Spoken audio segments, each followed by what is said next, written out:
welcome back. Our guests in the Crossfire tonight are in charge of guaranteeing that their parties win the House this year. But we're going to talk to them in a minute. First, we're going to bring in John King. He's going to look at some of the stakes in the House races coming up 2014. John? Well, Van SC, let me set the table. Then you can have this debate with your guests. And let's look at the House. One of the key dynamics as the president speaks tonight is, can the Democrats win back the House, or are the Republicans guaranteed of keeping their majority? This is 2008. Right after the president was elected in the 2008 election, Democrats did quite well in that election. I want you to pay attention to some of these circles I'm drawing. They're not drawing any particular district. They're just regions of the country. Look at all the blue inside those yellow circles. This is 2009, essentially. When the president took office, this is what the House looked like.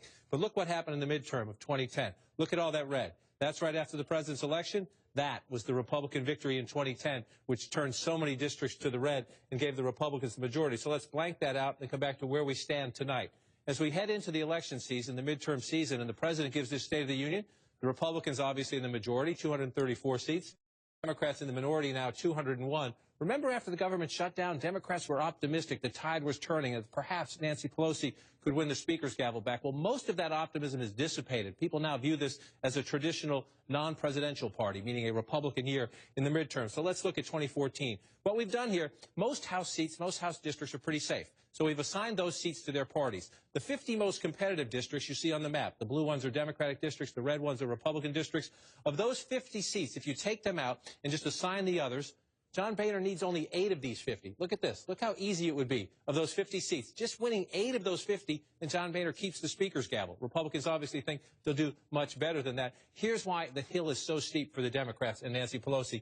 Of the 50 most competitive districts, she would need to win 43 of the 50. 43 of them. As you can see, a lot of those districts are red Republican districts in what shapes up to be, at the moment anyway, a Republican year. So the wisdom now in Washington is, forget about the government shutdown. It is a Republican year at the moment. Most party strategists, even Democrats will tell you privately, they expect the Republicans to make single-digit gains, but it's not November yet. Van and SC. Well, I like that math. Well, thanks to John King, or should I say, no thanks. Don't blame the messenger. Exactly. Well, listen, here's my view. Look, I think to win big in 2014, Obama's got to go big tonight. I've got a couple of ideas. Here's one. After Bush crashed the economy, millions of American homeowners were stuck with sky-high mortgages. Now, we bailed out the big banks, but we forgot about the homeowners. With one stroke of a pen, the president could reset those housing bills to a fair rate. One stroke of the pen. Lifting that burden would instantly boost the economy. And here's a couple more ideas. Obama should lead a bipartisan charge to reform our massive, out-of-control prison system. We're locking up way too many people, wasting way too much money. He could lead a charge to fix that. The other thing he should do is fight for a real fair trade bill. This terrible, awful, despicable, disgusting trans-Pacific partnership, which is going to shaft us worse than NAFTA. So do you like it? Or I don't like it at all. So there's bold stuff he could do that would energize the economy and his base. He's got to do both for 2014. That's my view. Now, you should be happy. I'm frustrated with John's map. I'm going to get some paint and change it. But you, I think, have maybe more problems than you know, because one of the big issues that's going to come up tonight is immigration. John Boehner's finally willing to follow the president's leadership.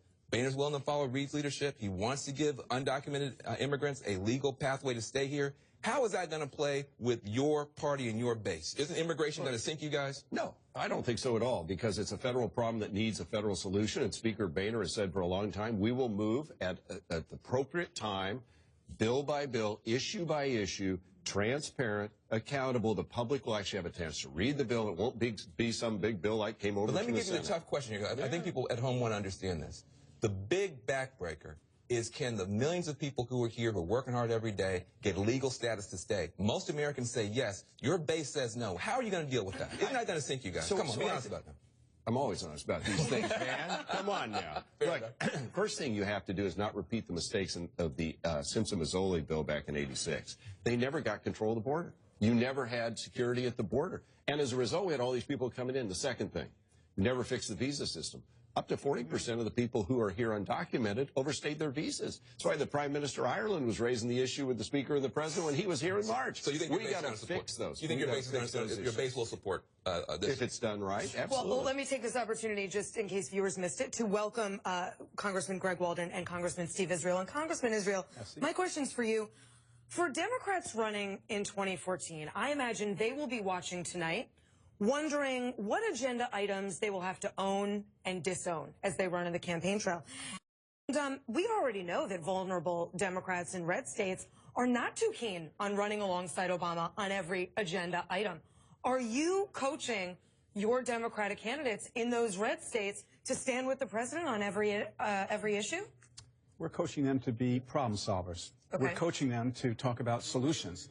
We're talking to them about rejecting government shutdowns, rejecting more big subsidies for oil companies, and to embrace solutions that strengthen the middle class and create an economy like where everybody does well. Well, let me talk about that. Yeah. Most Americans do not want to repeal Obamacare and go back to the days where insurance companies had free reign over your health care. They want it fixed and improved. Right. I want it fixed and improved.